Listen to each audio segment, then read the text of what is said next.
ಎಲ್ರಿಗೂ ನಮಸ್ಕಾರ, ಶುಭೋದಯಗಳು. ಬೆಳಗಿನ ಎದ್ದು ನಮ್ಮ ಕರಿಯಂಗ್ ವಾಕಿಂಗ್ ಮಾಡಿಸಿ, ನಮ್ಮ ಹಸುಗಳನ್ನ ಆಚೆ ಕಟ್ಟಿ, ನಮ್ಮ ಹಸುಗಳಿಗೆ ತಿಂಡಿ ಕೊಟ್ಟು, ನಮ್ಮ ಪುಟ್ಟಿನ ಹಾಲು ಕುಡಿಯಕ್ ಬಿಟ್ಟು, ತಿರುಗಾಡ್ಕೊಂಡು ಒಂದು ರೌಂಡ್ ಕಾಯಿ ಎತ್ಕೊಂಡ್ಬಂದು ಹುಳ್ಳಿಕಾಳು ನೆನೆ ಹಾಕ್ಬೇಕಿತ್ತು. ಅದನ್ನ ನೆನೆ ಹಾಕಿ ಇವಾಗ ನೀರಾಗಿ ನೆನೆಸ್ತಿರೋದು ನಾಳೆ ಬಟ್ಟೆ ಕಟ್ಟಿಡಬೇಕು. ನೆನೆ ಹಾಕಿ ಹುಳ್ಳಿಕಾಳು ಎತ್ತಿ ಅದಕ್ಕೆ ಮೊಳಕೆ ಕಟ್ಟಬೇಕಲ್ಲ ಅಂತ ಬಟ್ಟೆ ಸುತ್ತಿಕ್ಕಿ ಇವತ್ತು ಸುತ್ತಿಟ್ಟು ನಾಳೆ ಮೊಳಕೆ ಕಟ್ಟಿರೋದನ್ನ ರುಬ್ಬಿ ಕೊಡಬೇಕು. ಹಸುಗಳು ನೀರು ಕುಡಿಸಿ ಮೇಯ ಕಟ್ಟಾಕಿ ಒಂದ್ ಸ್ವಲ್ಪ ಕೆಲಸದಿಂದ ಆಚೆ ಹೋಗಿ ಬಂದು ಹಾಗೆ ಆಪಲ್ ನಮ್ಮ ದುನಿಯಾ ಟ್ರಾಕ್ಟರ್ಗೆ ರೋಟ್ರಿ ಹಾಕೊಂಡ್ ಬಂದಿದ್ದ.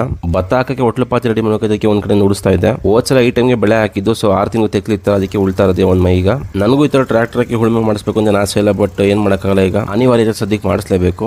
ರೀಸೆಂಟ್ ರೀಲ್ ನೋಡಿ ಗೊತ್ತಿರುತ್ತೆ ನಿಮಗೆ, ತೇರು ಸುತ್ತ ಎಲ್ಲ ಕತ್ತರಿಸಿ ಒಳಗೆ ಎಳಿತಿದೆ. ಯಾಕೆ ಅಂತಂದ್ರೆ ರೋಟ್ರಿ ಈ ತರ ಸಿಕ್ತ ಕತ್ತರಿಸೋಗುತ್ತೆ.